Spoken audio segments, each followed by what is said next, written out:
नमस्कार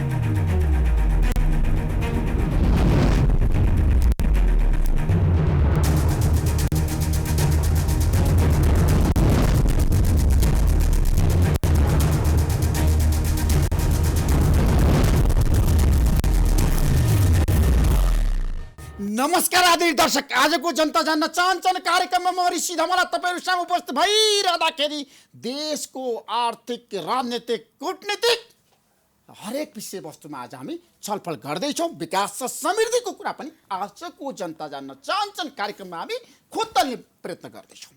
यतिखेर प्रधानमन्त्री निवास बालुवाटारमा नेपाल कम्युनिस्ट पार्टीको सचिवालयको बैठक जारी छ। सभामुख चयन र राष्ट्रिय सभामा जसरी उम्मेदवारहरू चयन गर्नको लागि पनि बैठक जारी नै छ। बालुवाटारमा शीर्ष नेताहरूको बीचमा अझै पनि सभामुखलाई लिएर कुरा मिलेको छैन। प्रधानमन्त्री केपी शर्मा ओली र प्रचण्डको बीचमा आजको बैठकले के सभामुखको टुङ्गो लगाउन सक्ला? हामी यस बारेमा केही समयपछि चर्चा गर्दैछौँ। राष्ट्रिय सभामा अब उम्मेदवार चयन गर्नको लागि यो अन्तिम समय हो, किनभने अब सबैको ध्यान राष्ट्रिय सभाको निर्वाचनतिर केन्द्रित भइरहेको छ। नेपाली कांग्रेसले पनि आजको केन्द्रीय समितिको बैठकमा राष्ट्रिय सभाको उम्मेदवार टुङ्ग्याउने जिम्मा पदाधिकारीहरूलाई दिएको छ। कांग्रेसमा पनि विवाद छ, द्वन्द्व छ। शेरबहादुर देउवा र रामचन्द्र पौडेलको भेषमा मुलुकको दुईवटा शक्तिशाली पार्टीभित्र यतिखेर विवादहरू छन्, नभएको होइन। कम्युनिस्ट पार्टीमा पनि छ, कांग्रेसमा पनि छ। प्रतिपक्ष र सत्तापक्ष दुवै पार्टीमा यतिखेर विवादहरू छ। शीर्ष नेताहरूको बीचमा मनमुटाव छ र गुट पनि छ। त्यसैले आजको कार्यक्रममा हामी यसबारेमा पनि गहिरोमा गएर समीक्षा गर्दैछौँ। हामीसँग धेरै विषयवस्तु छ। आज हाम्रो देशको विकासको कुरा गर्दाखेरि तीव्र गतिमा विकास हुन सक्यो? हामी कहाँ चुक्यौँ? हाम्रा कमी कमजोरी कहाँ छ? नेपाल भारत सम्बन्धको कुरा गर्दाखेरि पनि तपाईँहरू सबैलाई थाहा छ, प्रधानमन्त्री ओली र भारतीय प्रधानमन्त्री नरेन्द्र मोदीको बीचमा हिजो टेलिफोन संवाद भइसकेपछि अब कालापानीदेखि सुस्तासम्मको समस्या समाधान होला त? सिमानाको समस्या समाधान होला त? वार्ता कहिले होला सचिव स्तरीय? यसबारेमा आजको कार्यक्रममा हामी चर्चा गर्दैनौँ। र उखु किसानहरूको पीडा छ। काठमाडौँमा आन्दोलन जारी छ र आज उद्योग मन्त्रीले भन्नुभएको छ, लेखराज भट्टले तपाईँहरूको माग पुरा हुन्छ, तपाईँहरू अब जिल्ला फर्कनुहोस् भनेर। तर उनीहरूले भनेका छन् जबसम्म हाम्रो पैसा फिर्ता हुँदैन, हामीले पैसा पाउँदैनौँ, तबसम्म हामी काठमाडौँ छोड्दैनौँ। आजको कार्यक्रममा हामी नेपालका किसानहरूको पीडाको बारेमा पनि बहस गर्दैछौँ। किन किसानहरूलाई अहिलेको अवस्थामा सरकारले राहतको अनुभूति दिन सकेन? किन किसानहरूको लागि सरकारले सशक्त र प्रभावकारी कदम चाल्न सकेन? यसबारेमा कुराकानी गर्नको लागि हाम्रो बिचमा दुईजना व्यक्तित्व हुनुहुन्छ। परिपक्व नेता नेपाल कम्युनिस्ट पार्टीका प्रभावशाली नेता केशव बरालजी र नेपाली कांग्रेसका प्रभावशाली नेता महेन्द्र यादव। यहाँहरू दुवैलाई म जनता जान्न चाहन्छन् कार्यक्रम स्वागत गर्न चाहन्छु। केशव बरालजी, यतिखेर बालुवाटारमा बैठक जारी छ। सभामुखको कुरा मिल्ला प्रधानमन्त्री र प्रचण्डको बिचमा? यस्तो छ, सभामुखको विषयमा कुरै नमिल्ने तहमा विगतमा पनि होइन, हिजो अस्ति पनि होइन। अब यो के छ भने अहिले उपसभामुखले सभामुखकै प्रकृतिको भूमिका निभाइराख्नुमा छ। उहाँले राजीनामा दिनुभएको छैन। राजीनामा नदिकन अब प्रक्रिया अगाडि बढाउनुको निम्ति पनि समस्या भएको छ। अर्को कुराहरू भनेको अब व्हिप जारी पनि सभामुखलाई हुँदैन। यो पनि एउटा कारण होला, मैले अनुमान गरेँ है, होला। तर कुरै नमिल्ने कुरो होइन। आज दिउँसो हामी कृषि सहकारी केन्द्रीय सङ्घको 12औं वार्षिक साधारण सभा थियो। त्यहाँ 77 जिल्लाबाट साथीहरू आउनुभएको थियो। प्रमुख अतिथि आदरणीय अध्यक्ष प्रचण्ड हुनुहुन्थ्यो र चाहिँ त्यहाँ पनि यी विषयमा चाहिँ अलिअलि इन्फर्मल कुराकानी हुँदाखेरि पनि विस्तारित छलफल हुनुपर्छ। तर चाहिँ मिल्छ त्यस्तो कुरा मिल्छ। त्यसमा समस्या यो विषय तपाईहरुले चिन्ता लिनुपर्ने समस्या विषय होइन, हामी सहमतिबाट टुङ्ग्याइहाल्छौँ भन्नुभएको छ। तर धेरै भयो नि, तपाईँलाई थाहा छ संसद त अनिर्णयको बन्दी भयो। 4 गते 11 गते 27 गते भयो। 1 महिना झन्नै चाहिँ हाम्रो समय अलमलमा गएको छ। अब यो ढिलासुती भएको छ। त्यसबारेमा तपाईँको त्यो भनाइसँग म कुनै विमति राख्दैन। सभामुख चयनमा किन यसरी तपाईहरु अप्ठ्यारोमा पर्नुभयो, दुविधामा हुनुभयो, अनिर्णयको बन्दी बन्नुभयो? के कारणले? होइन, अनिर्णयको बन्दी बनेकै चाहिँ नभनौँ, अलिकति ढिला भएको भनौँ। त्यसलाई त्यति भन्दाखेरि पुग्छ कि त्योभन्दा निर्णय हुन्छ। निर्णय आज हुन्छ त? अब आजै होला नहोला, आज बैठक अहिले पनि जारी छ, यति राति पनि 8 बजे पनि बैठक जारी छ भनेपछि अलिक गम्भीर विषयमा छलफल गरिराख्नु भएको छ भन्ने कुरो चाहिँ यसले सङ्केत गर्छ। तपाईँ हामी सबैले अनुमान गर्ने कुरा हो, किन त्यहाँ सचिवालयमा तपाईँ पनि हुनुहुन्न, म पनि छैन। तर के छ भने मेरो विचारमा यी विषयलाई साझा दृष्टिकोण बन्छ र चाहिँ कुनै त्यस्तो मनमुटावको बिन्दुबाट होइन कि हर्तापूर्वक साझा बिन्दुमा तर प्रधानमन्त्री प्रचण्डको बीचमा टसमस नहुने सङ्केत पनि देखेको छ। त्यस्तो होइन, त्यो बाहिर चर्चा भएको जस्तो मलाई त्यस्तो फिलिङ हुँदैन। किन आज हामी एउटै मञ्चमा हामी बसेर छलफल, अब यो विषय छलफल नभए पनि तपाईले कुरा गर्नुभयो उहाँसँग सभामुखको बारेमा, विवादको बारेमा। अहिले जुन बजारमा विविध विषय उठिराखेका छ त्यसबारेमा तपाईँहरूको हर्तापूर्वक टुङ्गो लाग्छ कि लाग्दैन भन्ने चिन्ता ल्याछन् जनताले भन्दाखेरि त्यस्तो कुनै चिन्ता लिनु पर्दैन। हामी हर्तापूर्वक समस्या हल गर्छौँ भनेर भन्नुभएको छ। त्यसमा सुभाष चन्द्र नेमाङ र अग्नि सापकोटा, देव गुरुङ अथवा पम्पा भुषालको त म व्यक्तितिर जान चाहन्न, होइन व्यक्तितिर जान चाहन्न। स्वाभाविक रूपमा सुभाष नेमाङ भनेको नेपालको स्पिकरको हिस्ट्रीमा सबभन्दा हाई क्वालिटीको व्यक्तित्व हो, त्यसमा कुनै विवाद छैन। तर के छ भने अरू योग्य हुनुहुन्न भन्ने मेरो विश्लेषण हुनु मिल्दैन, हुँदा पनि म चाहिँ पूर्व पश्चिमको भन्न चाहन्न। किन मेरो त पार्टी एकता भएकै दिन विधिवत रूपमा एकता गर्ने निर्णय भएको थाई समितिको बैठकमा पनि, होइन त्यतिखेर बालकोटमा अध्यक्ष केपी ओलीको घरमै त्यो बैठक भएको थियो एकता गर्ने निर्णयको उसमा। मैले भने पार्टी एकता हुनको निम्ति होइन पानी मिसिया जस्तो हुनुपर्छ भोलिपल्टबाट। तर द्वन्द्व त छ नि तपाईँहरूको बीचमा, म भन्दैछु होइन पानी मिसिएको जस्तो हुनुपर्दछ र को कताको थियो डिमार्केसन सधैँ रहने हो भने त्यो मोर्चा जस्तो हुन्छ, पार्टी बन्दैन। एक अर्कालाई आफ्नो ठान्न तयार हुनुपर्छ। तत्कालीन नेकपा एमालेका मान्छेहरूले तत्कालीन नेकपा माओवादीका मान्छेलाई आफ्नो ठान्न सक्नु पर्यो, तत्कालीन माओवादी केन्द्रका मान्छेले एमालेका मान्छेलाई पनि आफ्नै हुन् भन्ने ठान्नु पर्यो। यसरी अगाडि बढ्नुपर्छ भन्ने मेरो त्यो बेलाको मात्रै भने होइन, दर्जनौँ पटक हिजो अस्तिको थाई समितिको बैठकमा पनि 7 दिन चल्यो, त्यहाँ पनि मैले यिनै कुराहरू। अहिलेको मूल समस्या भनेको हामीले चाहिँ एक अर्कालाई विश्वास गर्ने ट्रस्टीको वातावरण बनाउनुहोस् है, यो मूल कुरो हो भनेर भनेको छु। अहिले पनि म त्यो भन्छु। सम्भवतः त्यो व्यवहारमा क्रमशः आइराखेको छ र चाहिँ आज एउटा पोजिटिभ गेस्चर आउला। महेन्द्र यादवजी, तपाईँ नेपाली कङ्ग्रेस पार्टीभित्र पार्टी सभापति शेरबहादुर देउवाको निकट व्यक्ति, रामचन्द्र पौडेलले उहाँहरूको समूहले बैठक बहिष्कार गरेकै गरे हुनुहुन्छ, तर तपाईँले धमाधम निर्णय गर्नुहुन्छ किन? काङ्ग्रेस दुईवटा हुने भयो, अब समानान्तर पार्टी गठन हुने भयो, समानान्तर पार्टी गठन हुने भयो, रामचन्द्र पौडेलले भन्नुभएको छ। हाम्रो अहिले पार्टी सभापति शेरबहादुर देउवा हुनुहुन्छ र रामचन्द्र पौडेलजी पनि हाम्रो सम्मानित वरिष्ठ नेता हुनुहुन्छ र पार्टी सञ्चालनको बारेमा केही कुराहरूमा असहमति रामचन्द्र पौडेलजीले राख्नु भएको छ र विगतमा पनि यस्ता असहमति राख्ने नेताहरूले गर्नुभएको थियो। तर काङ्ग्रेसको एउटा ठुलो संस्कार के हो भने फेरि नेताहरू एकछिनमा एक ढिक्का भएर देश र जनता र कार्यकर्तालाई सन्देश दिने गर्नुभएको छ। त्यसैले तर यसपल्ट दिनको लागि धेरै गाह्रो छ, एकताको सन्देश दिनै सक्नुहुन्न नेताहरूले। रामचन्द्र पौडेलले भन्नुभएको छ जबसम्म 14औं महाधिवेशन सुरु हुँदैन तबसम्म बैठकमा जान्न। अब 14औं महाधिवेशनको उहाँको जुन कार्यतालिका ल्याउने कुरा थियो र नेपाली काङ्ग्रेसले 14औं महाधिवेशन गर्नै पर्ने भयो, किनभने लगभग अब 4 वर्ष हुन आँट्यो र त्यसको लागि 14औं महाधिवेशन गर्नको लागि 1 वर्ष अस्तिको केन्द्रीय कार्य समितिको बैठकले थपेर कार्यतालिका ल्याइदिएको छ। त्यसैले अब 14औं महाधिवेशनका प्रक्रियाहरू केही दिनपछि, जस्तो अहिले हाम्रो पार्टीमा अहिले संविधान अनुसार सङ्घीय संरचना अनुसार पार्टीका समायोजनहरू भइरहेको छ।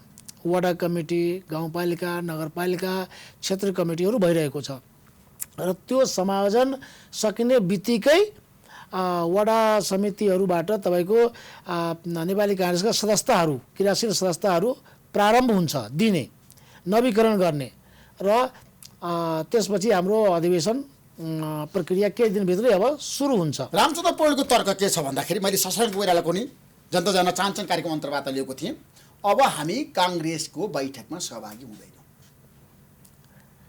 जबसम्म सभापति सचिन हुन्न। अब अहिले तपाईँले हामीलाई बोलाउनु भएको छ यो सरकारको बारेमा यो समसामयिक राजनीतिको बारेमा मलाई लाग्छ यो होइन काङ्ग्रेसभित्रको द्वन्द्व पनि त जनताको चासोको विषय हो नि त त्यही त बुझे विवादको विषय हो नि पार्टीको तपाईँलाई थाहा बारेमा छैन जनताले तपाईँहरूलाई जसरी हेरिरहेको छ आन्तरिक कला होइन, काङ्ग्रेसभित्रको हाम्रो पार्टीको बारेमा पनि नेपाली जनतालाई जान्ने हक छ, पारदर्शी छ। चासो छ नि जनताको। त्यसमा पनि नेपाली काङ्ग्रेस जिज्ञासा पनि छ। लोकतान्त्रिक काङ्ग्रेस पार्टी, पार्टीभित्रको नेपाली काङ्ग्रेस आन्तरिक पारदर्शी कलह छ नि। हरेक छताछुता भएर बाहिर आएन कुराहरू मैले। हो, नेपाली काङ्ग्रेसको हरेक कुराहरू पारदर्शी हुन्छ।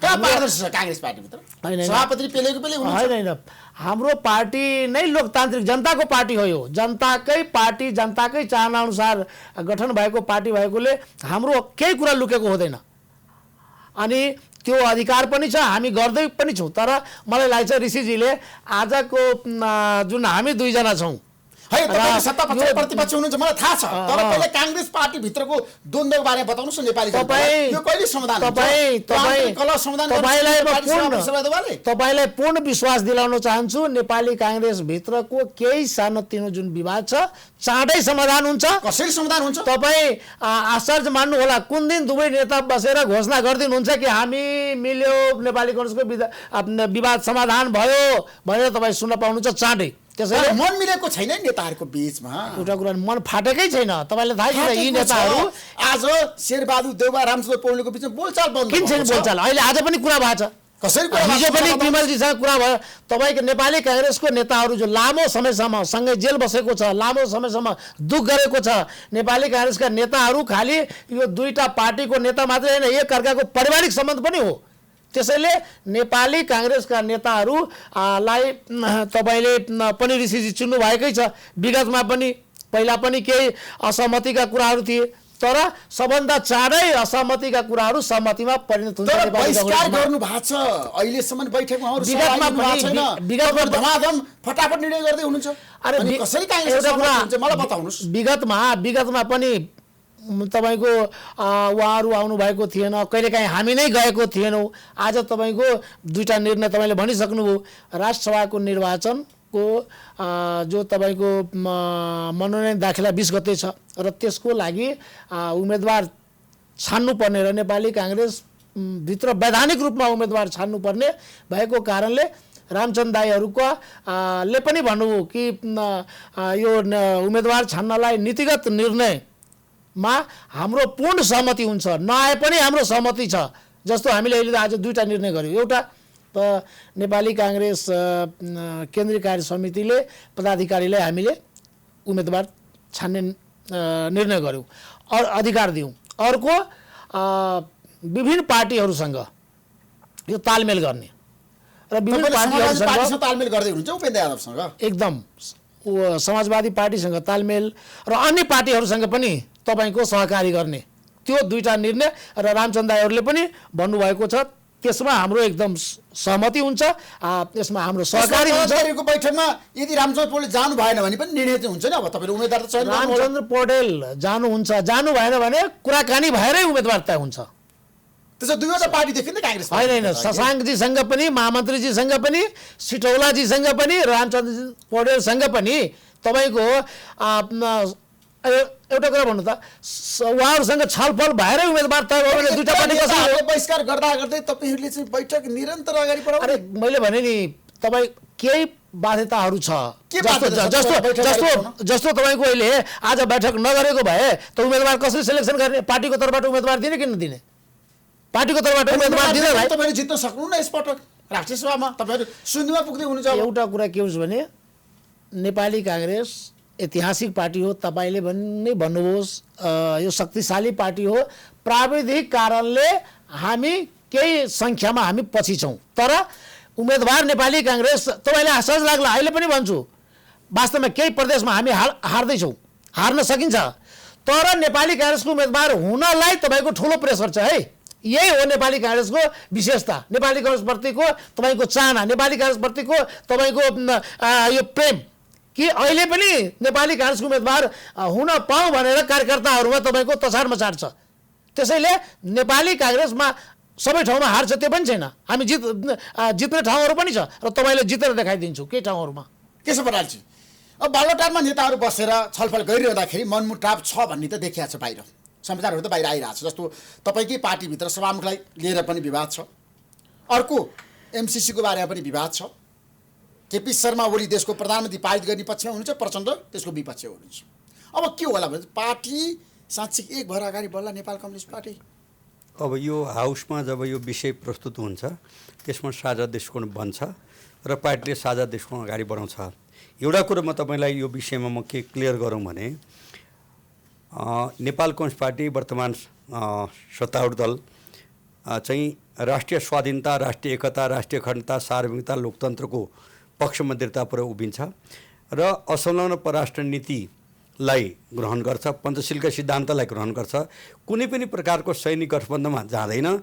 तर नेपालको म भन्दैछु, मलाई भन्न दिनु न। होइन होइन, इन्डो पेसिफिकमा गएको छैन।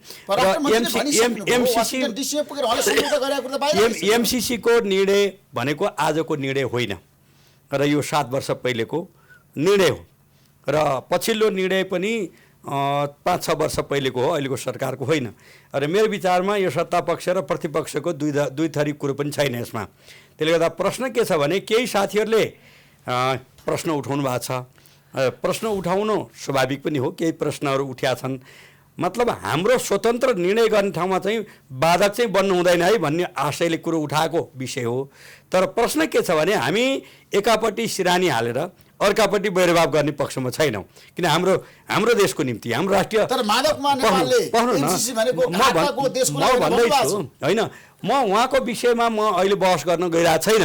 म के भन्छु भने हाम्रो 1408 किलोमिटर सीमा जोडिएको चीन उत्तरपट्टि छ, 1880 किलोमिटर सीमा जोडिएको दक्षिण पूर्व पश्चिम भारत छ र चाहिँ अब सारा युरोप र अमेरिकासँग पनि हामी दुवैसँग केही समय पहिले प्रधानमन्त्री केपी ओलीले बोल्नुभएको कुरो तपाईँलाई सम्झना हुनुपर्छ। 6 महिना पहिले हो कि हाम्रो अब संयुक्त राष्ट्रसम्मकै प्रस्तुतिमा होइन हाम्रो कोही बैरी छैन। गलत गर्छन् त्यसको हामी आलोचना गर्छौँ, गलत खालको निर्णय हुन्छ त्यसको हामी आलोचना गर्छौँ। तर संसारको कुनै पनि देशलाई चाहिँ पर्गेल्ने र कुनैसँग विशेष सम्बन्ध र कुनैसँग चाहिँ अब बैरभाव हामी गर्दैनौँ भनेको छ। त्यसले गर्दा चाहिँ एमसिसीको बारेमा त्यसका केही प्रावधानहरू अलिकति प्रश्नवाचक चिन्हमा उठे भन्ने साथीहरूले कुरो उठाउनु भएको छ। ती विषय पनि बिस्तारै क्लियर होला होइन। तर आजभन्दा 4 दिन पहिलेको कान्तिपुरमा अमेरिकन एम्बेसीबाट भएको विज्ञप्तिलाई तपाईँले पढ्नुभयो भने यो कुनै सैनिक गठबन्धन होइन। एमसिसी भनेको संसारका 50वटा देशमा यो कार्यक्रम त्यहाँ पनि त्यसमा सुन्नुहोस् न, यसको आधिकारिक बोल्ने परराष्ट्र मन्त्रीले बोल्नु होला। तर म के भन्छु भने मैले तपाईँले सोध्या हुनाले ऋषिले सोधेपछि जवाफ नदिई पनि सुख पाइँदैन। मेरो भनाइ के हो भन्दाखेरि चाहिँ र यो चाहिँ एमसिसी भनेको डेभलपमेन्ट कुरा, हाम्रो 400 केबी प्रसार लाइन जो चाहिँ अन्तर्राष्ट्रिय क्षेत्रमा लैजानु पर्ने हुन्छ त्यो निर्माण गर्ने कुरो भनेको कुनै सैनिक गठबन्धन होइन। त्यसबाट बिजुली जान्छ, सेना आउने जाने गर्दैन। किनभने हामीसँग अहिले 42वटा चाहिँ विद्युत आयोजनाहरू अनगोइङ प्रोसेसमा छन्, प्रोडक्सनको बिन्दुमा। त्यो भइसकेपछि हामीले निर्यात गर्नुपर्ने छ। निर्यात गर्ने देश भनेको भारत, बङ्गलादेश होइन, अलि पर गयो भने पाकिस्तान जाला वा चाहिँ चिनमा जाला। त्यो स्थिति भएको हुनाले यो निर्माणको विषय छुट्टै विषय हो। जहाँसम्म इन्डो पेसिफिक को अङ्ग हो कि होइन भन्ने बहस चाहिँ नगरिदिउँ। किन इन्डो पेसिफिकको अङ्ग, त्यसो भए त अमेरिकन एम्बेसी काठमाडौँ रहने कि नरहने भन्ने भोलि कसैले प्रश्न उठायो भने नरहने कुरो हुन्छ। किनभने अमेरिकासँग पनि हाम्रो चाहिँ दशकौँदेखिको चाहिँ हार्दिक सम्बन्ध छ। उसका गलत कुरोको हामी आलोचना पनि गर्छौँ र चाहिँ यो देशको डेभलपमेन्टमा अब पश्चिमा शक्ति राष्ट्रहरू भन्छन् जस्तो चाहिँ युएनको चाहिँ 5वटा सेक्युरिटी काउन्सिल मध्ये होइन फ्रान्स, बेलायत र अमेरिका पर्छ होइन। त्यो सबैलाई चिड्याउने गरी म त हात जोडेर भन्छु हाम्रो देशका कोही पनि राजनीतिक दलले कसैले पनि त्यो नगरौँ। जहाँसम्म राष्ट्रिय स्वाधीनता, राष्ट्रिय निर्णयमा बाधा परेको छ भने करेक्सन गर्ने कुरो राखौँ। तर हामी सम्बन्ध फल्नासँग मात्रै भएपछि पुग्छ, अरूसँग सम्बन्ध गरिरहनु पर्दैन भन्ने खालका कुरा भनेको प्रक्रान्तहरूले त्यो हेर्दा राष्ट्रियताको पक्षमा भए पनि प्रक्रान्तहरूले दीर्घकालीन रूपमा चाहिँ नेपालको राष्ट्रिय हितमा हुँदैन। म यहाँ एउटा पोइन्ट भन्छु, तपाईँ क्युबाको इतिहास म लेखेको छु, तपाईँलाई किताब पनि दिएको छु त्यहाँ होइन। क्युबा चाहिँ 1959 मा के थियो, त्यसपछि 63 मा के भयो होइन, 90 पछि के भयो भन्दाखेरि हामी एकापट्टि पुरै लड्किने र अर्कापट्टि बहिष्कार गर्ने बाटोमा कहिले जानु हुँदैन। त्यसले गर्दा हामी असंलग्न परराष्ट्र नीतिमा दृढतापूर्वक अडिने, कुनै पनि नाउँको सैनिक गठबन्धनमा कसैको पनि जानु हुँदैन। सम्बन्ध सबैसँग राख्नुपर्छ, कसैलाई बैरी बनाउनु हुँदैन, कसैसँग चाहिँ अनावश्यक सम्बन्ध राख्नु हुँदैन भन्ने दृढ धारणा नेकपाको छ। यसबारेमा नेपालको परराष्ट्र नीति ठिक छ, त्यसमा तपाईँको विमति छ कि छैन ठ्याक्कै भन्नुहोस् है, वर्तमान सरकारले लिएको नीतिमा। अब हेर्नुहोस्, नेपालले पहिलेदेखि अवलम्बन गर्दै आएको परराष्ट्र नीति ठिक छ, तर यो सरकार, वर्तमान सरकारले बेला बेलामा र अहिले पनि मलाई लाग्छ यो अनब्यालेन्स हिसाबले गइरहेको छ सरकारको क्रियाकलापले। म अहिले तपाईँले भनौँ, केशवजीले ठिकै भन्नुभयो कि वास्तवमा सबै कुरामा यो पार्टीगत वा राजनीतिगत तपाईँको राजनीति नै गर्नु हुँदैन। एमसीसी जो पहिल्यै 7 वर्ष पहिला वा भनौँ न योभन्दा मलाई लाग्छ 3 वर्ष होला पहिला पनि यसको सम्झौता भइसकेको छ र यो एड हो, यो नेपाललाई चाहिने यो अनुदान हो यो, र सरकारले ठिकै गरेको छ। अहिलेको सामान्य प्रधानमन्त्रीले र उहाँका मन्त्री, त्यसमा प्रधानमन्त्री केपी शर्मा ओलीको तर्क छ, तपाईँको विमति छैन। यो एमसीसीको बारेमा हाम्रो विमति छैन। प्रतिपक्षको मुख मिलेको छ, मिल्नै पर्छ यो, किनभने यो नेपाललाई डेभलपमेन्टको लागि चाहिने यो प्रोजेक्ट हो। सैनिक गठबन्धन नेपाललाई लिएर जान चाहनुहुन्छ तपाईँ? अब म तपाईँलाई भन्छु, अहिले तपाईँको जस्तो अब केही अनुदान, केही भनौँ न परियोजनाहरू वा रकमहरू बीआरआईको थ्रु जुन आउने कुरा भइरहेको छ, त्यहाँ तपाईँको लोनको कुरा भइरहेको छ, ऋणको कुरा भइरहेको छ, तर यो त विशुद्ध तपाईँको कति 50 अरब रुपियाँ नेपालले नेपालमा खर्च गर्ने, 55 अरब रुपियाँ यो नेपालीको लागि। उहाँले ठिक भन्नुभयो, विद्युतमा, सडकमा, यस्तोमा, त्यो त विशुद्ध तपाईँको डेभलपमेन्टसँग। त्यसैले यसमा राजनीति गर्नु हुँदैन। र त्यसमा केपी शर्मा ओली शेरबहादुर देउवाको कुरा मिलेको छ। यसमा नेपालकै कुरा मिल्नुपर्छ, सबैको कुरा मिल्नुपर्छ, सबै नेपालीको कुरा। र यसमा नेपाली काङ्ग्रेसले सुरुदेखि भनेको छ कि हामी सरकारलाई रचनात्मक सहयोग गर्छौँ, प्रतिपक्ष को नाताले हामी रचनात्मक। बेला बेलामा सरकारले नै प्रतिपक्षलाई चिढाइरहेको हुन्छ, कसरी जनतालाई चिढाइरहेको हुन्छ। जस्तो अहिले दर्जनौं तपाईँको संविधान विरोधी र तपाईँको जनविरोधी तपाईँको विधेयकहरू ल्याइरहेको छ। कुन विरोधी आछ बताउनुस्? 1 2 3 कुन विधेयक आछ? अहिले जस्तो तपाईँको सूचना प्रविधि, त्यस्तै तपाईँको अहिले यो नेपाल ट्रस्ट सम्बन्धीहरू, त्यस्तै तपाईँको अहिले यो गुठी विधेयकहरू, त्यस्तै अहिले नेपाल के अहिले भनेको छन् नेपाल यो विशेष सुविधा र सेवा सम्बन्धी, जहाँ तपाईँको अहिले अब हुँदा त मैले भने नि, अब यो फोन टेपिङ गर्ने रे, फोन टेपमा तपाईँले आफ्नो श्रीमतीसँग कुरा गर्नुभयो भने सरकारले टेप गर्छ, सरकारले थाहा पाउँछ।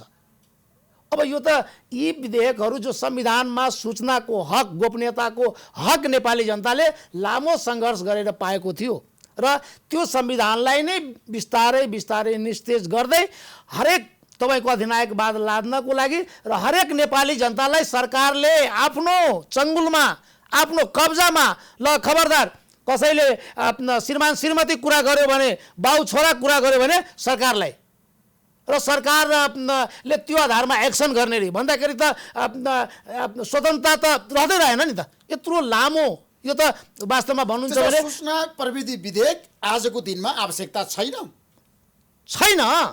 त्यो विधेयक ल्याउनु हुँदैन। अहिले तपाईँ भन्नु न, नेपालको संविधानसँग बाँच्ने, नेपालको संविधानमा मौलिक हककै, उहाँले युएनकै कुरा गर्नुभयो नि, हाम्रो तपाईँको मौलिक हक छ, गोपनीयताको हक, सूचनाको हक, स्वतन्त्रताको हक। यी सबै त यो अपरिवर्तनीय छ। यसलाई तपाईँले मौलिक अधिकारको रूपमा हामीले व्याख्या गरेको छौँ कि यसको विरुद्धमा यो के छ भने संविधान अनुसार सरकार चलेको छ कि छैन? सरकारले भन्छ संविधान अनुसार, तर ऐन कानुन त हरेक क्षेत्रमा चाहिएला नि त, सबैलाई चाहिएला नि त। ऐन कानुनको नाउँमा, मैले भने नि, ऐन कानुनको नाउँमा जनतालाई तपाईँको बन्धक बनाउने, जनतामाथि तानाशाही लाद्ने, जस्तो नि यो कुन ऐन कानुन होला, कुन पपुलर जनताको हितसँग होला कि श्रीमान श्रीमतीले कुरा गर्यो भने त्यसको टेप गर्ने सरकारले? त्यसैले यस्ता तपाईँको दर्जनौँ तर विधेयक तपाईँको विरोध कसैले सुनेनन्, तपाईँहरूलाई कसैले साथ दिएनन् आज। किन काङ्ग्रेस साथी कहाँ एउटा छ? कुरा भनौँ 2/3 म एउटा कुरा भनौँ, हामी छिमेकमै छौँ इन्डियामा हेर्नु हो नागरिकता सम्बन्धी 2/3 सरकार त्यहाँ पनि छ नि। अहिले पनि भन्छु तपाईँकै मार्फत पनि म भन्न चाहन्छु यस्ता जनविरोधी संविधान विरोधी विधेयकहरू उहाँले फिर्ता लिनुहोस्। हामी एमसिसीमै जसरी रचनात्मक सहयोग गर्न तयार छौँ सरकारलाई। त्यो विधेयकहरू फिर्ता लिन तपाईँहरू तर लिनु भएन भने फिर्ता लिनुपर्छ तपाईँलाई भनेर भन्छु सबैले तर लिनु भएन भने जनताको जस्तो 29 आगामी 29 गते यही महिनाको आगामी 29 गते 77 जिल्लामा नेपाली काङ्ग्रेसले यही जनविरोधी विधेयकहरूको विरुद्धमा हामी प्रोटेस्ट गर्दैछौँ जिल्ला प्रशासन कार्यालयमा। त्यहाँबाट पनि सुनिएन भने हामी सडक तताउँछौँ, सदन तताउँछौँ। उहाँहरूले संविधान मिच्न पाउनुहुन्न, संविधान विरोधी गतिविधि सरकार गर्न पाउँदैन।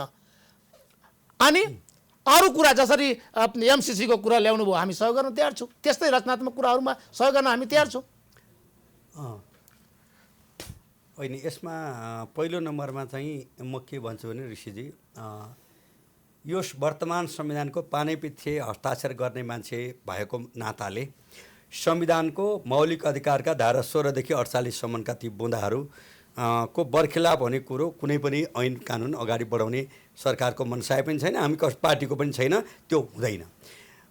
जहाँसम्म अब यो अहिलेको विधेयकको कुरा हो, सूचना प्रविधि विधेयक तपाईँले ल्याउँदै हुनुहुन्छ होइन होइन नेपालको ल्याउँदै होइन, त्यो करिब करिब कमजोर बनाउने, घाँटी निमेट्ने, पत्रकारलाई जेल हाल्ने, जरिमाना गराउने विधेयक ल्याउँदै हुनुहुन्छ तपाईँ। अनि केशव बरालजी अब यसमा चाहिँ त्यति मात्रै हो र श्रीमान श्रीमती कुरा गर्दाखेरि फोन टेप गर्ने। अब उहाँको सुन्ने सक्नुहोस् ठिक छ, तपाईँ, मलाई कुराहरू चाहिँ विचार डिस्टर्ब गर्न नगर्न भनिदिनुहोस् तपाईँले, किनभने मैले चाहिँ अब श्रृङ्खलाबद्ध कुरा गर्नुपर्ने हुन्छ। पहिलो नम्बरमा त लोकतन्त्र को लडाइँमा कोहीभन्दा पनि बढी लडाइँ लडेको मान्छे मध्ये होइन तपाईँको अगाडि पनि छ, यो पार्टी पनि छ, पार्टीको चाहिँ एउटा प्रतिनिधिको हिसाबले केशव बडाल पनि यहाँ छ। त्यसमाले लोकतन्त्रको बारेमा कसैले दुहाई दिनु पर्दैन र कोहीभन्दा बढी लोकतान्त्रिक पार्टी नेपाल कम्युनिस्ट पार्टी हो, त्यसमा शङ्का नगरे हुन्छ। एक तर कम्युनिस्ट पार्टी अधिनायकवाद लाग्दैछ नि त, एकदलीय व्यवस्था ल्याउँदैछ भने तानाशाही व्यवस्था ल्याउँदैछ, निम्त्याउँदैछ। उहाँले लोकतन्त्रमा भन्न पाइन्छ, उहाँले भन्न पाउने कुरामा खण्डन गर्दै हिँड्नुपर्छ भन्ने छैन। र अर्को कुरा वर्तमान संविधानको अक्षर र भावनालाई बाधा पर्ने गरी कुनै पनि ऐन कानुन प्रस्ताव गर्दैन, पास गराउँदैन, त्यसमा तपाईँ ढुक्क भए हुन्छ। दुई तर अर्को मैले अब यहाँ चाहिँ भयभरका 3 करोड चाहिँ यहाँ टेलिफोन छ, जनसङ्ख्याभन्दा बच्चैदेखिको भन्दा पनि बढी छ र त्यहाँ टेप गर्दै हिँड्ने सबैतिर भने होइन। प्रश्न के छ भने कुनै मान्छे तपाईँले हिजो अस्ति हेर्नुभयो नि त होइन, 122 जना मान्छे त चिनिया नागरिकहरू होइन यहाँ गैरकानुन गतिविधि गरेको भयो भन्दाखेरि चाहिँ फोन टेपिङ भनेको चाहिँ श्रीमान श्रीमतीले के कुरा गर्छन् भनेर टेप गर्न सरकारलाई कहीँ फुर्सदै हुँदैन, त्यो गर्ने कुरो हुँदा पनि होइन। बाउ छोरा के गर्दैछन् त्यहाँ पनि बाधा पर्ने भयो। यी यस्ता खालका चाहिँ असाध्यै बचकाना बस्नुहोस् न, बचकाना कुरा हामी कोही नगरौँ, किनकि यो 3 करोड जनता मध्ये एकजनाले नपत्याउने कुरा हामीले नगर्न राम्रो हुन्छ।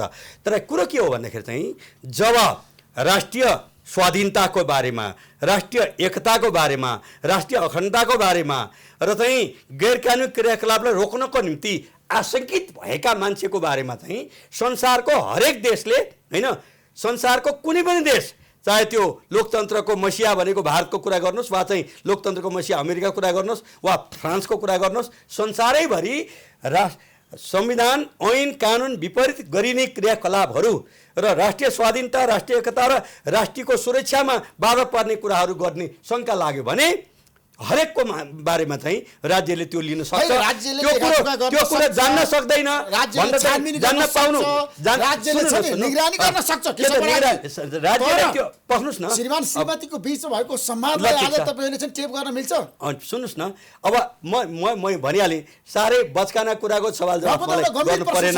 तर के भन्दाखेरि चाहिँ यो 3 करोड जनताको सुरक्षा गर्ने कुरो भने होइन। प्रश्न के हो भन्दाखेरि जो मान्छे जोसुकै होस्, त्यो राज्यको अङ्ग प्रत्यङ्गमा बसिया होस्, जनप्रतिनिधि होस्, सामान्य नागरिक होस् र नागरिक समाजको नाउँमा होस् वा चाहिँ कुनै पेसा व्यवसाय गर्ने होस् वा गलत धन्दा गर्ने होस्, कुनै मान्छेको संविधान ऐन कानुन विपरीतको क्रियाकलाप वा राष्ट्रिय स्वाधीनता, राष्ट्रिय एकता, राष्ट्रिय अखण्डता, सुरक्षामा बाधा पर्ने काम गर्यो कि भन्ने शङ्का लाग्यो भने त्यो मान्छेको चाहिँ राज्यले टेपिङ गर्छ, गर्नुपर्छ र राष्ट्रलाई जोगाउने दायित्व यो सरकारको भएको हुनाले यो गर्नै पाइँदैन भन्नु भनेको अपराध गर्न दिनुपर्छ, मन परी गर्न दिनुपर्छ भन्ने माग हो भने त्यो लोकतन्त्र होइन। मनपरी गर्न पाउने हो भन्यो भने लोकतन्त्र होइन त्यो। उहाँ चुप लाग्नु अनि त्यसपछि म भन्छु। उहाँले भन्नुभयो, मान्यजीले भन्नुभयो बचकाना कुरा। मान्यजीले थाहा नपाइकनै विधेयकमा बुँदाहरू राखिएको छ।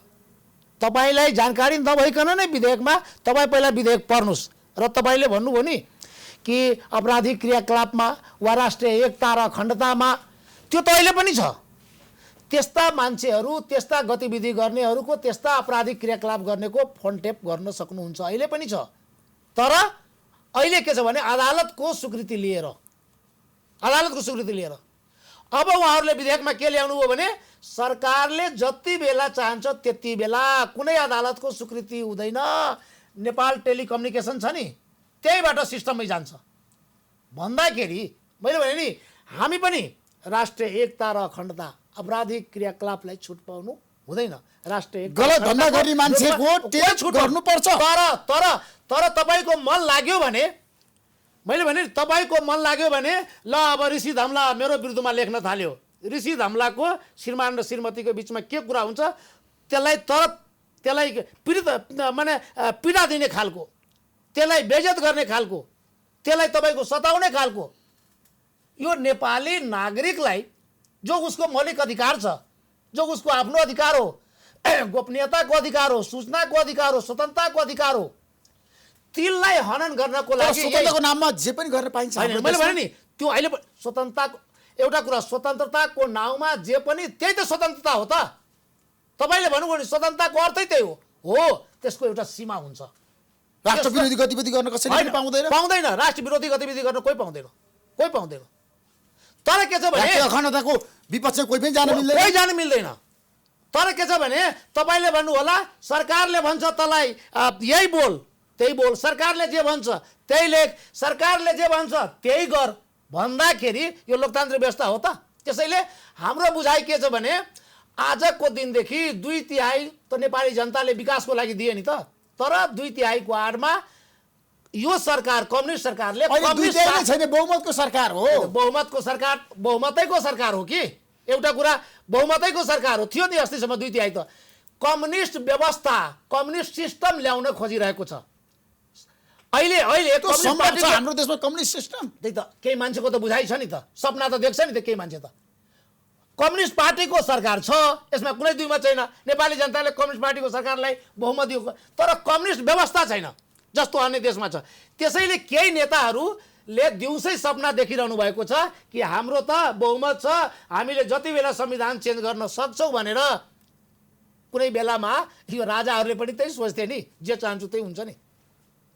तपाईँ राजा भन्दा पनि शक्तिशाली हो त हाम्रो देश। त्यसैले के छ भने राजाले चाहेको निरङ्कुशता तपाईँले चाहनु भएको। एकछिन पहिलो नम्बरमा मैले अघि पनि भने दोहोऱ्याउनु पर्ने भयो, यो देशमा लोकतान्त्रिक व्यवस्था निर्माण गर्नको निम्ति नेपाल कम्युनिस्ट पार्टीका नेताहरूले, कार्यकर्ताहरूले जति योगदान गरेका छन् त्यसको चाहिँ आधा पनि अरू कुनै पार्टीको जोडदार नेपाली कांग्रेसले पनि गरेको छैन। सबै अब हरेक सङ्घर्षमा 2023 सालदेखि सङ्घर्षको मैदानमा म अगाडि बढिरहेको मान्छे हो र चाहिँ कांग्रेसले भन्दा कम्युनिस्टले बढी गरेको छ नेपाल कम्युनिस्ट पार्टीले जुन सिस्टमको लागि। तपाई आज मात्र हैन, आज मात्र ऋषिजी 2010 सालमा काठमाडौँको चाहिँ चुनाव संसारको अरू कम्युनिस्ट पार्टीको के छ म जान्दिनँ, यो काठमाडौँमा चाहिँ कम्युनिस्ट पार्टीको अस्ति मात्र 93 वर्षको उमेरमा बित्नुभयो कम्युनिस्ट पार्टीको नेताले यहाँ जितेको हो। 15 सालको आम चुनावमा भाग लियो र चाहिँ कम्युनिस्ट पार्टीले लोकतान्त्रिक ऐमतबाट मात्रै अगाडि बढ्न खोज्यो र अहिले पनि संयुक्त राष्ट्रसङ्घका 194 राष्ट्रमध्ये नेपाल जनमतबाट बहुमतको सरकार चलाइरहेको छ। त्यसले गर्दा यो वर्तमान संविधान निर्माण गर्ने कुरामा अरू कतिजनाको खुट्टा कामिया थिए त्यतिखेर, त्यो अरू कसैले थाहा नभए ऋषिजीलाई भलिभान्ति थाहा छ, थर खुट्टा कामेका थिए। त्यो बेला पनि डह्रो ढङ्गले वर्तमान संविधान लिएर आउने काममा यही पार्टीले गरेको छ। त्यसले गर्दा चाहिँ लोकतन्त्रको बारेमा नेकपालाई कसैले सिकाउनु पर्दैन। सबैभन्दा लोकतान्त्रिक आर्थिक सामाजिक सांस्कृतिक वातावरणीय हर क्षेत्रमा लोकतान्त्रिक आधार बनाउने पार्टी यो पार्टी भएको हुनाले यसले निरङ्कुशता लाग्छ भने कसैले पत्याउँदैन। त्यस्तो नबोल्न राम्रो, किन जनताले पत्याउँदैनन् हैन। जनताले नपत्याउनु कुरा तपाईँले किन बोल्ने? जनतालाई विश्वास नगरेको कुरा तपाईँले आज किन कार्यक्रममा आफ्नो दृष्टिकोण बनाउने? वास्तवमा भनौँ ऋषिजी सुन्नुहोस्, वास्तवमा जनतालाई लागेको थिएन, जनतालाई ढाँट्यो कि कसरी ढाँट्यो? कम्युनिस्ट पार्टीले ढाँट्यो, तत्कालीन माओवादी र एमाले ढाँट्यो। किन ढाँट्यो? उहाँले भन्नुभयो नि हो केही नेताहरूको योगदान छ लोकतान्त्रिक व्यवस्थाप्रति। त्यो बेलामा पनि मनमोहन अधिकारी जस्ता मान्छेहरू जो सधैँ कम्युनिस्ट भएर पनि लोकतन्त्रकै पक्षमा लडिरहे, जेलसम्म गए। तर उहाँले भन्नुभयो हामीलाई त लागिसकेको थियो, एमाले पनि लोकतान्त्रिक पार्टी भइसक्यो, तर सरकारमा आइसकेपछि उसको असली मुखुन्डा भन्छ नि त्यो देखिन पायौँ। किनभने लोकतान्त्रिक पार्टीले लोकतान्त्रिक संस्थाहरूलाई खतम गर्छ, लोकतान्त्रिक दफाहरूलाई समाप्त गर्छ, संविधानमा भएका लोकतान्त्रिक बुँदाहरूलाई धाराहरूलाई समाप्त गर्छ। यदि उहाँहरू लोकतन्त्र हो, हामीलाई लागेको थियो, नेपाली जनताले लागेको थियो कि उनीहरू लोकतान्त्रिक भइसके, कङ्ग्रेस जस्तिकै भन्दा बढी योगदान त कम्युनिस्टले गरेको छ नि हाम्रो देशमा परिवर्तनको लागि। एउटा कुरा हो योगदानको बारेमा भन्नु हो भने अब यो हास्यास्पद कुरा हुन्छ। नेपाली कांग्रेस भन्दा बढी लोकतन्त्रको लागि जेल गएका, दुख पाएका, वास्तवमा भन्यो भने फ्युचर हेर्नेमा तपाईँ विगतको इतिहास हेर्ने हो भने जहिले पनि लोकतन्त्रलाई कमजोर गर्नको लागि नेपालका कम्युनिस्टहरू दरबारसँग मिलिरहे, जसलाई बिपी कोइरालाले अडिट फर्मुला भन्यो कि ठुल्ठुलो केशरजंग रायमाझीदेखि लिएर ठुल्ठुलो नेताहरू दरबारमा पसेर अनि त्यसपछि लोकतन्त्रलाई नभए म तपाईँ 46 सालमा त्योभन्दा पहिला लोकतन्त्र आइसक्थ्यो, बहुदलीय व्यवस्था आइसक्थ्यो यदि नेपालका कम्युनिस्टहरू इमान्दार भइदिए भए कि। अहिले बल्ल तपाईँको चेहरा के देख्दैछ भने कि अब लोकतान्त्रिक संस्थाहरूलाई बन्देज, कमजोर लोकतान्त्रिक संस्थाहरूलाई विवादमा पारेर अहिले तपाईँको नेपाली जनताले पाएका अधिकारहरूलाई तपाईँको समाप्त गरे। माने तानाशाही व्यवस्था कम्युनिस्ट जस्तो तानाशाही व्यवस्था आउँछ केशव बरालजी, त्यो सम्भावना चाहिँ परिकल्पना गर्नु। यो मैले अघि नै हैन उहाँको कुरामा तपाईको प्रतिक्रिया छ मज्जाको छ, किनभने तपाईको विमति छ हैन। उहाँले भनेको कुरा त एउटा नि मिल्दैन, विमति मात्रै होइन नि त। किन भन्दाखेरि चाहिँ उहाँले केशरजंग रायमाझीको उदाहरण दिनुभयो, तुलसी गिरी नेपाली कांग्रेसको महामन्त्री, अनि त्यसपछि अब थापाजी हैन महामन्त्री, अनि अरू को सब चाहिँ त्यहाँ गए। केशरजंग रायमाझी त जब दरबारतिर नजिक भयो कम्युनिस्ट पार्टीले तेस्रो महाधिवेशनबाट सदस्यता सहित खारिज गरेर हटाएकोलाई उहाँले चाहिँ कम्युनिस्ट गएको भन्नुहुन्छ। अनि ती अरू दर्जनौँ बहुत ठुल्ठुला नेताहरू चाहिँ नेपाली कांग्रेसका चाहिँ महामन्त्री भएका मान्छेहरू लस्कर लागेर 3टा महामन्त्री पञ्चायतमा विलय हुन गए। होइन त्यो चाहिँ देख्नुहुन्न भनेपछि नजरिया हेर्नुहोस् है, फुलको आँखामा फुलै संसार, काँडाको आँखामा काँडै संसार भने जस्तै आनीले गाउनुभएको गीत जस्तै उहाँको नजर, किन उहाँमा लोकतन्त्रको नाउँमा तानाशाही चिन्तन छ र लोकतान्त्रिक संस्कार विकास भएको छैन।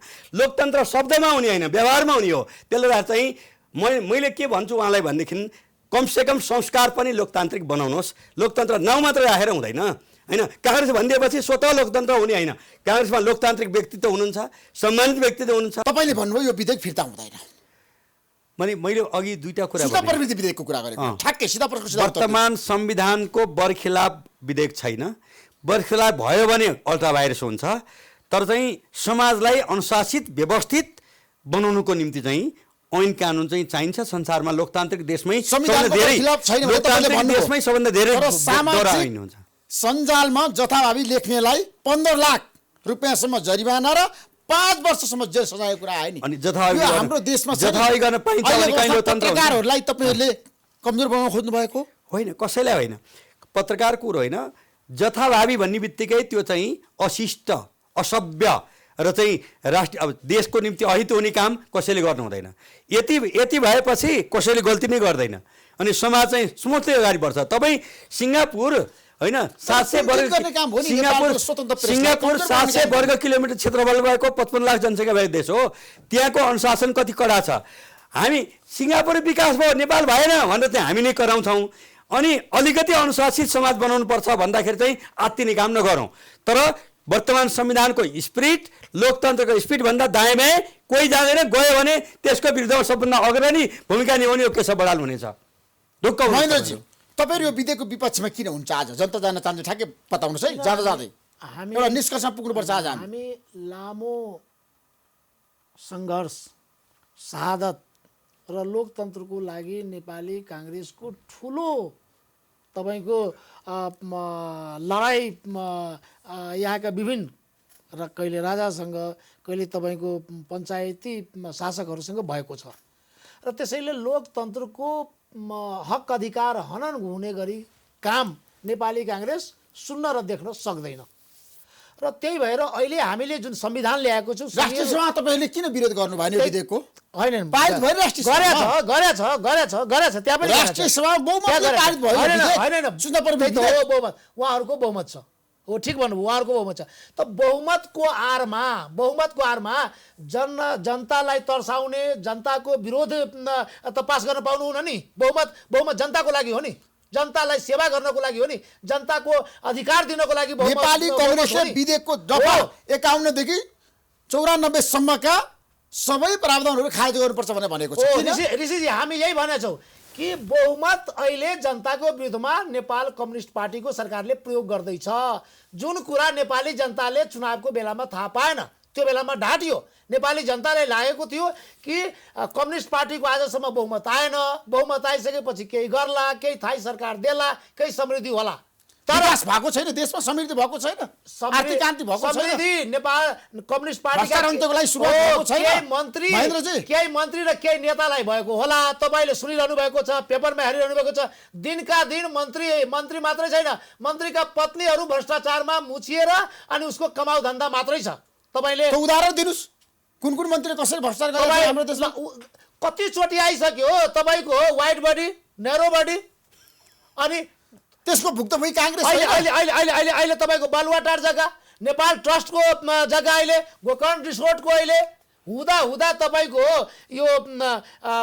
के छ भने यो किङ्स वेमा भएको हैन त्यहाँ ठुलो यति समय कुरा गर्नु भयो तपाईले त्यसैले त्यो कहिले निर्णय भएको छ दिन कहिले भएको दिन यति समयलाई तपाईले पहिले दिन भएको एउटा कुरा भनौँ यदि सुन यो कुरा भनेर सरकार पन्छिन पाउँदैन यदि पहिले कसैले गरेको छ भने अहिले खारिज गर्नु पर्यो नि त र अहिले तपाईको अहिले 6 वर्ष बाँकी छ अनि अहिले 6 वर्ष बाँकी हुँदै यो सरकारको अवधि अब 3 वर्ष अनि त्यसपछि त्यसलाई नवीकरण गर्दिने त्यसैले यो मैले भने अहिले सुन्नुस् त्यसपछि एनसेलको कति 12 अर्ब के कति छ उठाउनु पर्ने राजस्व त्योभन्दा बढी छ 12 अर्ब भन्दा त्यसैले के छ भने अहिले दिनका दिन न्युजमा तपाईकै यो न्युजहरुमा आइरहेको छ कुनै न कुनै मन्त्री करप्सनमा मुछिएकै छ कमाउ धन्दामा लागेकै छ अनि तपाईहरु के रे बस्नुहुन्छ काम तेल हालेर बस्नुहुन्छ ऋषिजी हामीलाई भन्नु त यो सरकारको आखिरमा राय वर्ष त भयो नि राष्ट्रिय गौरवको कुनै योजना सुरु गरेको छ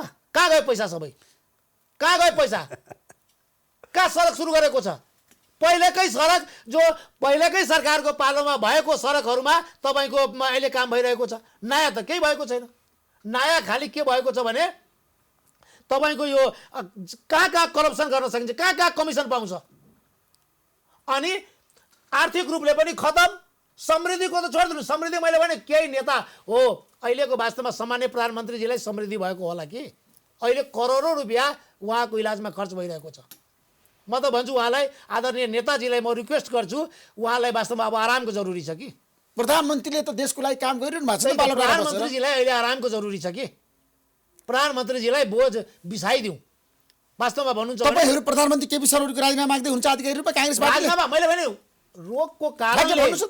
रोगको कारणले उहाँ आफै अहिले सकिरहनु भएको छैन अहिले मन्त्रीहरुमाथि कन्ट्रोल छैन सचिवमाथि कन्ट्रोल छैन जथाभावी जे भइरहेको छ आर्थिक उन्नति भइरहेको छैन तपाईको विकास योजनाहरु अगाडि बढिरहेको छैन दिनका दिन तपाईको कमिसनको चक्करमा मन्त्रीहरु लागेको छ अनि त्यसपछि तपाईले त्यस्तो बेलामा अनि सामान्य प्रधानमन्त्रीले बसेर के गर्ने सकिरहनु भएको छैन बरु त्यसो राजी प्रधानमन्त्रीको राजीनामाको कुरा उहाँले कोट्याउनु भयो निकाल्नु भयो अब उहाँले आराम गर्नुपर्छ राजीनामा दिएर भन्ने कांग्रेसको तर्क आयो त्यसमा तपाई सहमत हुनुहुन्छ सर्वप्रथम त म ऋषिजी म के अनुरोध गर्न चाहन्छु भने यस्ता संवेदनशील विषयलाई यसरी कसैले पनि नउठाउँ र महेन्द्रजीले पनि मैले त नउठाउँ। राम्रै भनेको छु होइन। मान्यजी राम्रै भनेको छु उहाँलाई आराम गर्न दिउ भनेको छु। त्यसो भए उहाँलाई टाइम हो कि मलाई टाइम हो? मलाई टाइममा डिस्टर्ब नगर्नुहोस् तपाईँ। तपाईँको अहिले 6 मिनट तपाईँ बोल्नुहुन्जेल म चाहिँ एक शब्द पनि हात पनि उठाएको छैन होइन।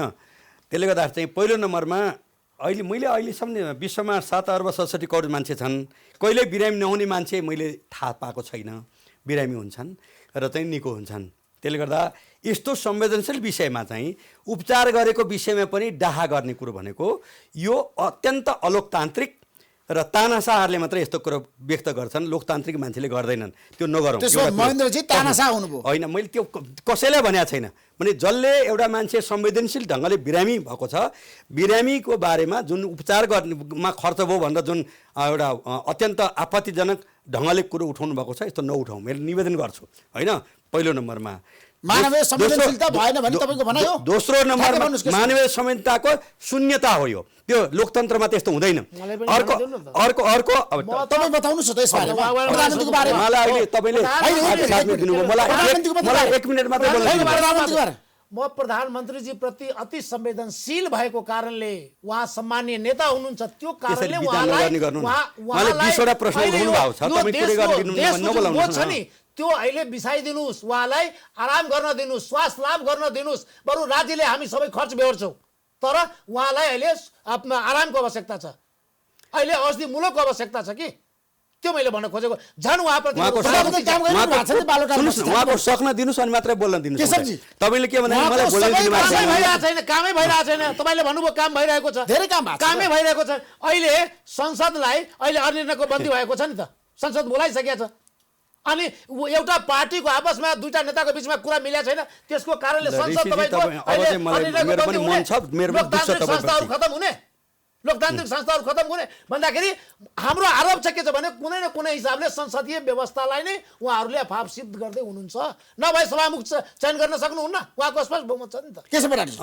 उहाँले 12वटा प्रश्न सोध्नु भएको छ अहिले र उहाँले अहिलेसम्म चाहिँ लगातार 9 मिनट बोल्नुभयो। मैले 1 मिनट बोलेको छु 9 मिनटभित्र।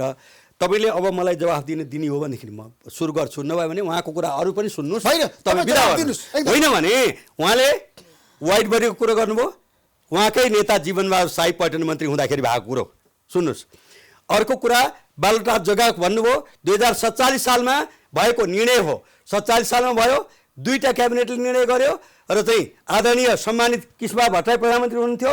49 सालमा अर्को निर्णय भयो क्याबिनेटले होइन। आदरणीय गिरिजाप्रसाद कोइराला हुनुहुन्थ्यो।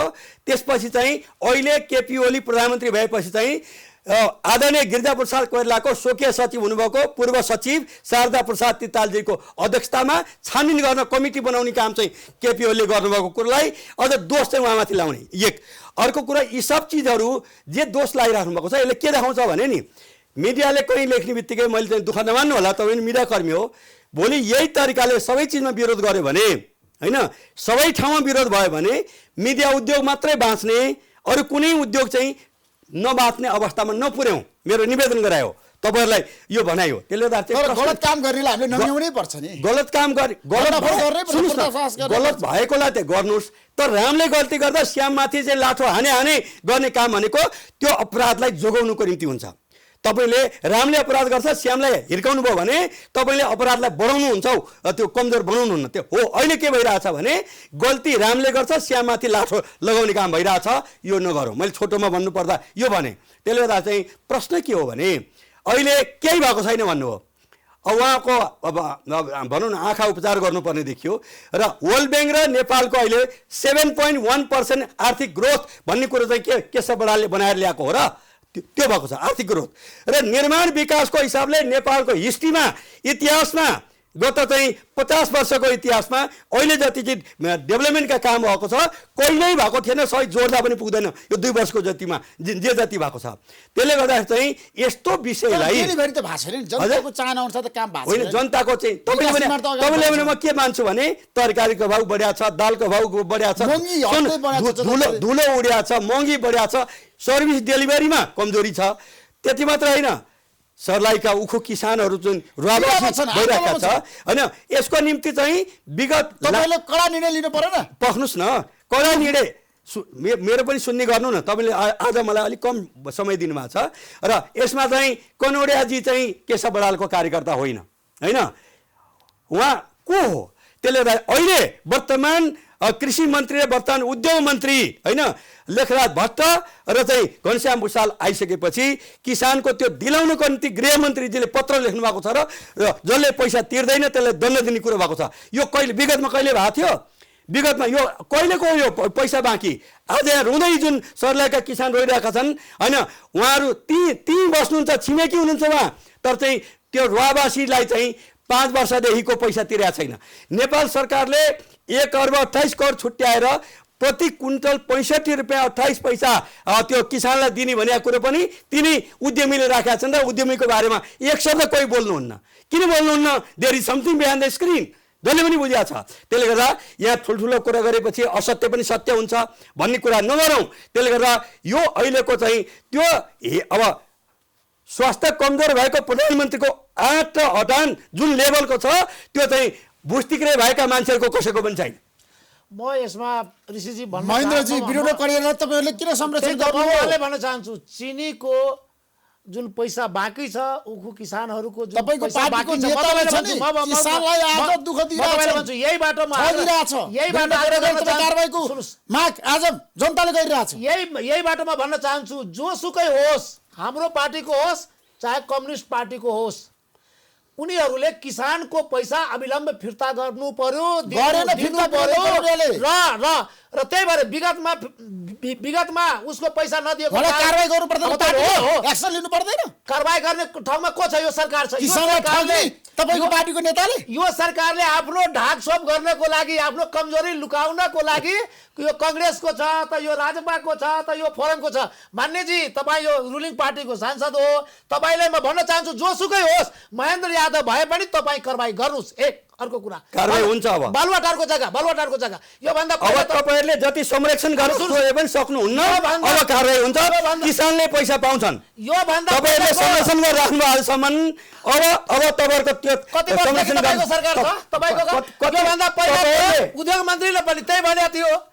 यो भन्दा पहिला उद्योग मन्त्रीले कानुनी कारबाही गर्छु 1 हप्ता भित्र दिन्छु भयो, तपाईँ नढाट्नुस् र तपाईँ भन्नुस् न तपाईँ सक्नुहुन्न। किनभने बिहाइन्ड कहीँ न कहीँ चिनीको मूल्य बढाउनेमा सरकारका मन्त्री र सरकारको जुन संलग्नता छ त्यो सबै कहीँ न कहीँ देखिरहेको छ। त्यसैले म भन्छु हाम्रो पार्टीको सरकारको तपाईँ गर्नुस्। उहाँको कुरा नपत्याइदिनु न। उहाँले भनेको त सत्यलाई छोप्ने र असत्यलाई देखाउने काम हो। उहाँको सुरुदेखि त्यही गरिराख्नु भएको छ। त्यही हो भने तपाईलाई कारबाही हामी भन्छौँ कारबाही गर्नुस्। कारबाही हुन्छ। नेपाल अब कारबाही हुन्छ। पैसा किसानले पाएनन् भने कारबाही हुन्छ। तपाईहरुले झन्डा उठाएर नहिँड्नु होला। अनि भएन भने कारबाही भएन भने के गर्ने? कारबाही हुन्छ। तपाईँ ढुक्काउनुस् न। सरकार तपाईहरु चाहिँ किसान विरोधी नभइदिनुस्। तपाईहरु किसान विरोधी नभइदिनुस्, पुगिहाल्छ त्यति भए। आज किसानको तपाईहरु किसान विरोधी हुनुहुन्छ। यो सरकार जसले किसानको नेपाली कांग्रेस किसान विरोधी हो। यो को कांग्रेस किसानले जे जति पायो कांग्रेसकै पालोमा। यी उद्योग धन्दाहरुको उखु मिलहरु खुलेको छ कांग्रेसकै पालोमा। एउटा कुरा भन्नुस्, सरकारी चिनी मिल बन्द गराएको छ कांग्रेसकै पालोमा। बिरेन चिनी मिल बन्द गरायो कि यही व्यक्तिलाई लाभ हुने कन्ती कांग्रेसकै पालोमा। लुम्बिनी चिनी कारखाना बन्द गरायो कांग्रेसकै पालोमा। अब कृषि बजार कारखाना बन्द गरायो कांग्रेसकै पालोमा। अनि तपाई सरकारमा हुँदाखेरि किन खोल्नु भएन? तपाईहरुले बेचेर बेचेर हामी बेचेका छौं भने तपाई त्यसलाई फिर्ता लिनुस्। किनभने तपाईलाई थाहा छ कांग्रेसले निजीकरणमा जुन चिनी मिल कृषि औजार कारखाना दियो त्यसको कारणले अहिले किसान रोइरहेछ। त्यही कारणले किसान रोइरहेछ। राष्ट्र जग्छ किसान त्यसको कारणले रोएको छैन। त्यही कारणले अहिले मैले पनि अहिलेको विकास र माओवादीको 10 वर्षको जनयुद्धले विकासका सबै नष्ट गर्दाखेरि पनि नेपालीको अर्थतन्त्रको जगमग यो जग तपाईको त टुटेन। किनभने नेपाल निजीकरण गरेर सरकारी छ नि सम्पत्तिहरू ध्वस्त पारेको नि उदाहरण छ नि। हैन उहाँले पनि पार्नु त खै ल्याउनु भयो त? यदि बेटी हामीले गरेको बेटी थियो भने फिर्ता ल्याउनु पर्दैन त? फिर्ता ल्याउनु पर्दैन नि। बेचिएको र फिर्ता ल्याउने कुरो सही किन हुँदैन? यो सम्पूर्ण आदरणीय दर्शक महानुभावले बुझ्नुहुन्छ के यति कुरा चाहिँ झुटो। उहाँहरूले भोट माग्दाखेरि कहिले भन्नुहुन्छ जनकपुर चुरोट कारखाना सञ्चालन गर्छु भोट लिनुहुन्छ, कहिले भन्नुहुन्छ कृषि औजार कारखाना सञ्चालन गर्छु, भृकुटी कागज कारखाना सञ्चालन गर्छु, अनि भोट लिनुहुन्छ तर गर्नुभयो? कतिचोटि प्रधानमन्त्री बन्नुभयो? 4 चोटि पहिलो संविधान सभा प्रधानमन्त्री बन्नुभयो, 4 जना कम्युनिस्ट, त्यसपछि झलनाथ, त्यसपछि माधव नेपाल, अहिले केपी ओली, अहिले फेरि भन्दै हुनुहुन्छ हामी फिर्ता गर्छौँ, काङ्ग्रेसले बेच्यो। काङ्ग्रेसले गर्छौँ भनेको छैन मैले। काङ्ग्रेसले गल्ती गर्नुभयो भने हो, फिर्ता ल्याउने गर्ने भनेको छैन मैले। बेचेको कुरो कसरी फिर्ता ल्याउने? काङ्ग्रेसले निजीकरणमा दिएको त गल्ती तपाईँले जुन भन्नुभयो नि, त्यसो भए त फिर्ता गर्नु न, गल्ती हो भने सच्याउनु न त। यही ठाउँमा तपाईँ झुटो बोल्दै हुनुहुन्छ, यही ठाउँमा तपाईँ गलत हुनुहुन्छ। केशव बरालले जिन्दगीमा झुटो बोल्दैन र तथ्य बिना बोल्दा पनि बोल्दैन। झुटै बोल्दै हुनुहुन्छ नि त। तपाईँको नजरमा त सत्य पनि असत्य हुँदो रहेछ। यो वीरगञ्जको चिनी कारखाना कहिले सञ्चालन हुन्छ? तपाईँको सरकार छ, बहुमतको सरकार छ। भृकुटी कागज कारखाना कहिले सञ्चालन हुन्छ? किन हामी त निजीकरणमा दियो, फेरि उनीहरूसँग साँठगाँठ भयो कि क्या हो?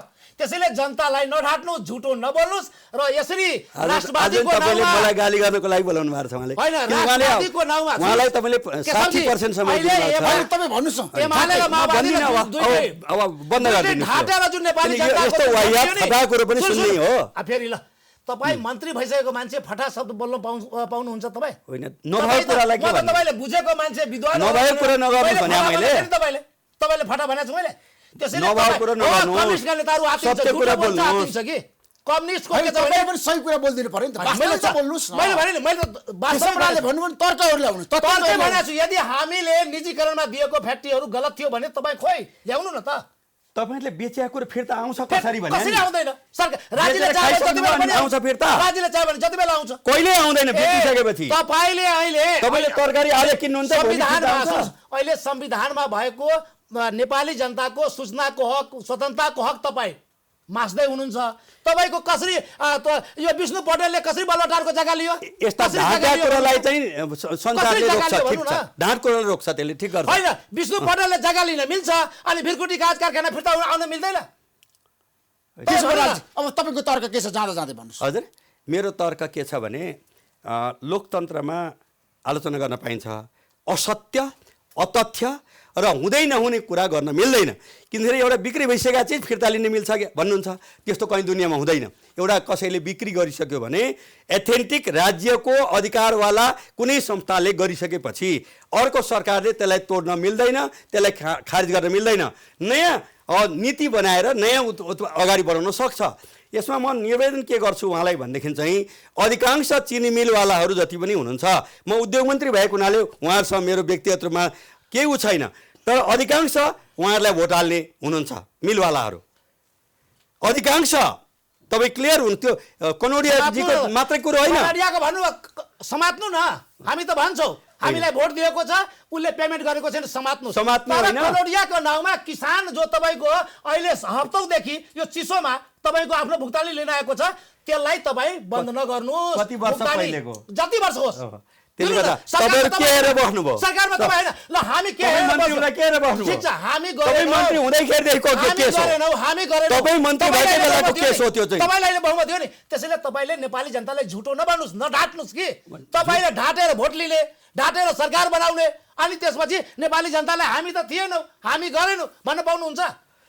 अहिले तपाईँको अहिले छाला जुत्ता कारखाना सुन्नु, छाला जुत्ता कारखाना निजीकरणमा नगएको भए अनि तपाईँको गङ्गालाल बन्थ्यो बन्थ्यो। त्यसरी उहाँहरूको